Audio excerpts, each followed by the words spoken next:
mwanadamu anayeweza kukua sehemu salama.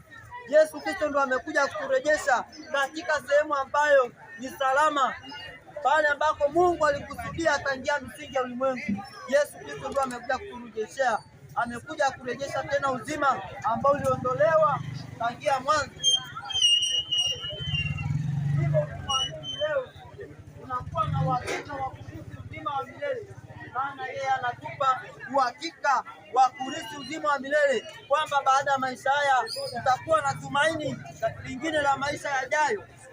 Ukimwamini Yesu unakuwa na uhakika, unakuwa na tumaini la kuweza kurithi uzima wa milele. Lakini bila Yesu Kristo hakuna mwanadamu aliyepata uhakika wa kuweza kurithi uzima wa milele.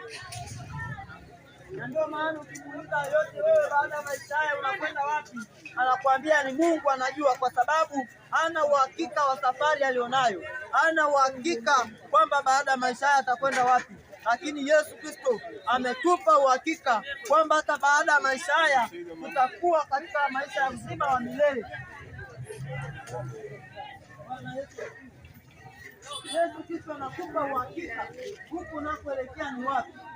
Yeye ni njia ya ukweli, anakuongoza na kukuonyesha unakokwenda ni salama, na unajua kabisa njia ninayoiendea ni salama.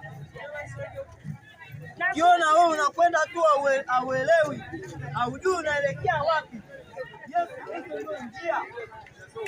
Na ndio maana hata walipopotea njia, Yesu Kristo aliwaonyesha, akawaambia, mimi ndio njia ya ukweli na ya uzima.